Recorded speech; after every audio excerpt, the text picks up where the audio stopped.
Hello friend, नमस्कार। सावी study अड्डा institute में आप सभी लोगों का स्वागत है। हम लोग इंग्लिश ग्रामर पढ़ रहे हैं और उसके अंतर्गत पार्ट ऑफ स्पीच का अध्ययन कर रहे हैं।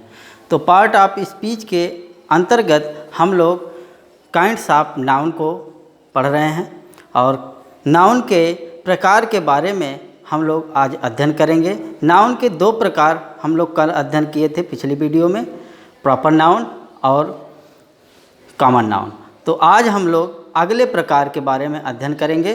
उसका अगला प्रकार है कलेक्टिव नाउन, मटेरियल नाउन और अब्स्ट्रैक्ट नाउन। कलेक्टिव नाउन को हिंदी में समूहवाचक संज्ञा कहते हैं, मटेरियल नाउन को पदार्थवाचक संज्ञा कहते हैं और अब्स्ट्रैक्ट नाउन को भाववाचक संज्ञा कहते हैं। तो सबसे पहले हम देखेंगे इसमें कलेक्टिव नाउन। कलेक्टिव नाउन का संबंध झुंड से होता है, समुदाय से होता है, समूह से होता है।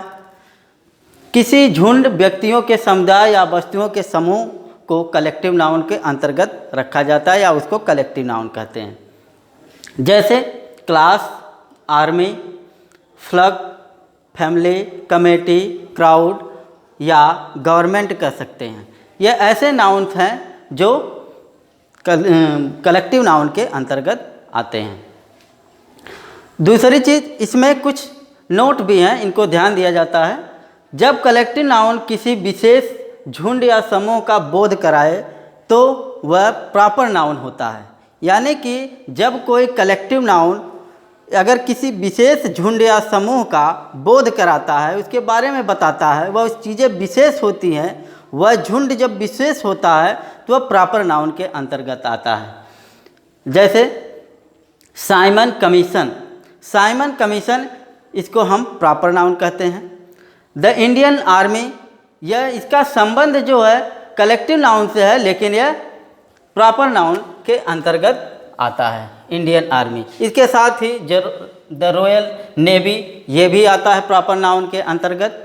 तो हम कह सकते हैं कि जब भी कलेक्टिव नाउन का कोई प्रॉपर नाउन से संबंध हो, यानी वह विशेष हो, उस समूह का विशेषता प्रकट की जाए, तो वह प्रॉपर नाउन हो जाता है।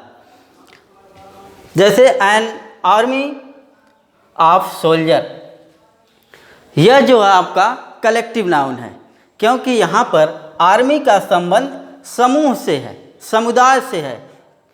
और आर्मी जो है, आर्मी को हम लोग हिंदी में सेना कहते हैं। यह एक समुदाय का बोध करा रहा है, सैनिकों का एक समुदाय होता है जिसको हम आर्मी कहते हैं। इसके साथ ही दूसरा एग्जाम्पल है a hive of bee. A hive of bee, hive माने छत्ता होता है, यानी कि मधुमक्खियों का छत्ता। मधुमक्खी का छत्ता यानी कि मधुमक्खी का समूह होता है। समूह यानी हाइव को हम लोग छत्ता बोलते हैं, समूह होता है। तो यहाँ पर ए हाइव ऑफ बी, यह भी कलेक्टिव नाउन के अंतर्गत है। इसके साथ ही गैंग ऑफ रॉबर्स, एक गैंग ऑफ रॉबर्स यानी कि डाकुओं का झुंड, लुटेरों का झुंड, यह भी कलेक्टिव नाउन के अंतर्गत आता है। जब भी गैंग की बात की जाए तो वह समुदाय से संबंधित होता है। एक बार फिर से, किसी झुंड या व्यक्तियों के समुदाय या वस्तुओं के समूह को हम लोग कनेक्टिव नाउन के अंतर्गत उसको कहते हैं। जैसे क्लास हुआ, क्लास यानी किसी एक बच्चे का क्लास नहीं होता है, जो उसमें कई बच्चे अध्ययन करते हैं तो वह एक क्लास की संज्ञा दी जाती है। आर्मी, फ्लग यानी झुंड, फैमिली, एक को फैमिली नहीं कहा जाता है, फैमिली में कई मेंबर होते हैं, इसलिए यहाँ पर समुदाय से संबंध है। दूसरी चीज़ कमेटी, कमेटी भी कई लोगों का समूह होता है। और क्राउड, क्राउड यानी भीड़, भीड़ भी कई लोगों का समूह होता है। और गवर्नमेंट भी कई लोगों से मिलकर बनती है, इसलिए ये सारे शब्द जो हैं कलेक्टिव नाउन के अंतर्गत आते हैं। कलेक्टिव नाउन किसी विशेष झुंड या समूह का बोध कराता है। यदि कलेक्टिव नाउन किसी विशेष समूह या झुंड का बोध कराता है तो वह प्रॉपर नाउन हो जाता है। यानी कि यहाँ पर विशेषता बतलाई जा रही है समूह की, तो वह प्रॉपर नाउन के अंतर्गत उसे लिखा जाता है या अपवाद में होता है। यानी कि द साइमन कमीशन यह एक संघ था, लेकिन यह एक विशेष संघ है, इसलिए यहाँ पर प्रॉपर नाउन हो जाएगा। कोई भी चीज़ जब विशेष होती है तो वह प्रॉपर नाउन के अंतर्गत आती है। The Indian army, the royal navy, ये सब प्रॉपर नाउन के अंतर्गत आता है। लेकिन कलेक्टिव नाउन जो होता है यह समुदाय और समूह का बोध कराता है। जैसे an army of soldier, a hive of bee, a gang of robbers, ये सब कलेक्टिव नाउन के एग्जाम्पल्स हैं। दूसरा चीज़ मटेरियल नाउन। मटेरियल नाउन का संबंध पदार्थ से होता है, यानी कि जब पदार्थ का बोध हो, ऐसे पदार्थ जो दूसरी चीज़ें उससे बनाई जा सके, जैसे धातु यानी सोना, लोहा, या यह कह सकते हो चांदी, जो भी धातुएं हैं जिससे दूसरी चीज़ें बनाई जाएं, वह पदार्थवाचक संज्ञा होती है। धातु के अलावा आप और भी चीज़ें हैं, जैसे वाटर हो गया, ऑयल हो गया, वुड हो गई, इनसे भी दूसरी चीज़ें बनाई जाती हैं। तो कहने का तात्पर्य यह है कि जिन पदार्थों से दूसरी चीज़ें बनाई जाए वह मटेरियल नाउन के अंतर्गत आती है। यहाँ पर जैसे गोल्ड है, सिल्वर है, कॉपर है, स्टोन है, वाटर है, ऑयल है, वुड है, इन सारी चीज़ों से दूसरी चीज़ें बनाई जा सकती हैं। यहाँ पर एग्जाम्पल है, इसको पहचानने का तरीका कैसे हम पहचानेंगे, तो एग्जाम्पल के माध्यम से हम लोग उसमें से जब भी कलेक्ट करने के लिए कहा जाए, छांटने के लिए कहा जाए, पहचानने के लिए कहा जाए, तो इस प्रकार से आपके क्वेश्चन में एग्जाम्पल भी देते हैं। जैसे यहाँ पर दिया गया है the ring is made of gold, तो यहाँ पर अगर कही जाए कि मटेरियल नाउन इसमें कौन सा शब्द है, तो आप गोल्ड पर टिक करेंगे। गोल्ड जो है मटेरियल नाउन है और इससे रिंग बनाई जा सकती है, रिंग बनाई जाती है गोल्ड से। तो the ring is made of gold, your plate is made of silver, आपकी प्लेट सिल्वर की बनी हुई है, सिल्वर से बनी है। तो यहाँ पर मटेरियल नाउन है। मटेरियल नाउन का तात्पर्य यानी दूसरी चीज़ों से जब कोई दूसरी चीज़ बनाई जाए तो वहाँ पर मटेरियल नाउन होता है, यानी पदार्थ से दूसरी चीज़ें बनाने पर जो बनता है वह पदार्थ का नाम जो होता है वह मटेरियल नाउन के अंतर्गत होता है।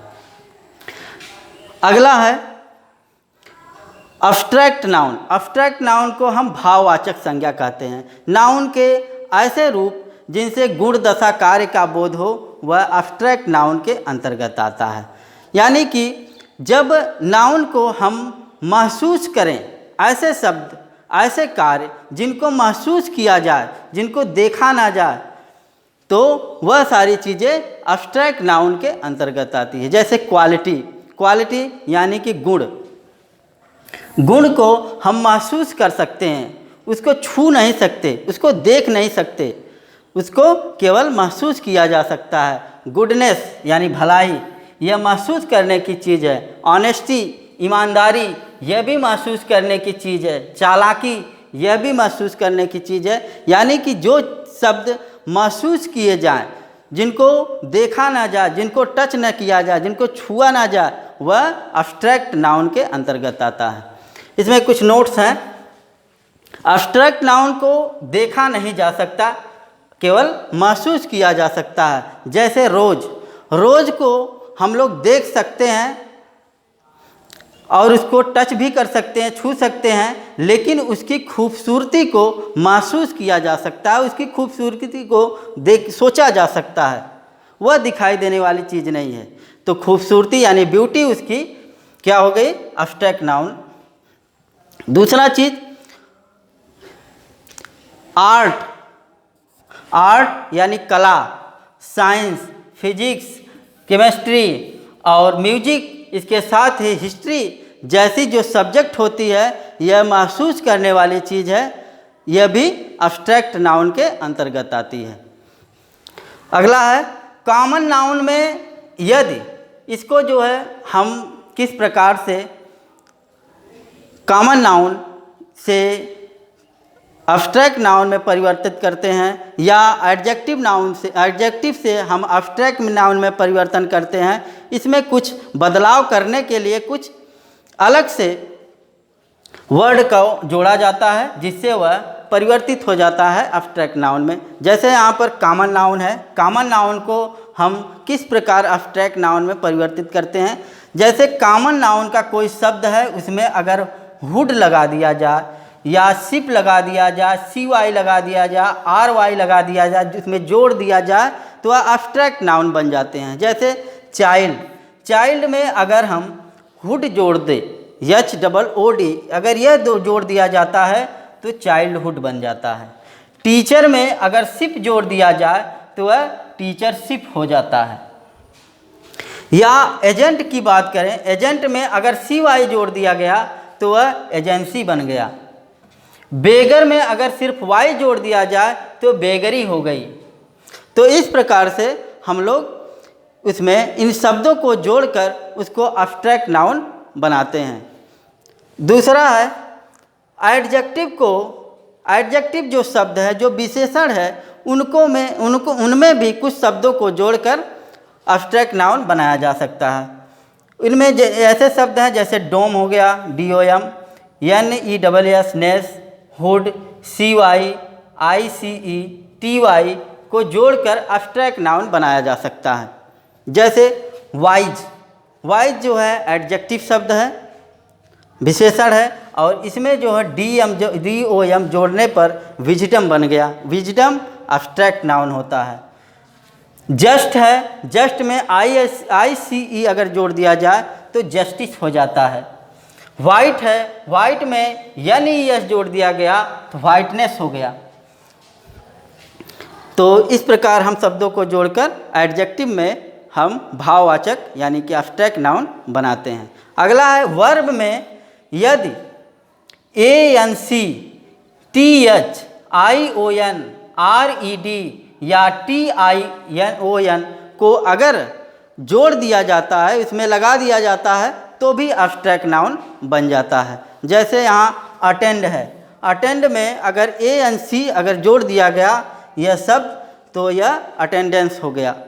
ट्रांसलेट है, यह वर्ब है, इसमें हम ION जोड़ दिए तो यह ट्रांसलेशन हो गया। वार्म में TH जोड़ दिए तो वार्म हो गया। सेलेक्ट में ION जोड़ दिए तो सिलेक्शन हो गया। तो इस प्रकार से हम वर्ब में इन शब्दों को जोड़कर भाववाचक संज्ञा को बनाते हैं। तो इसी तरह हम संज्ञाओं में बदलाव करते हैं, उसमें वर्ब में परिवर्तन करके, एडजेक्टिव में परिवर्तन करके, या कॉमन नाउन में परिवर्तन करके उसको एब्स्ट्रैक्ट नाउन बनाया जा सकता है। तो आज के लिए बस इतना ही। कल मिलते हैं नेक्स्ट टॉपिक के साथ। धन्यवाद।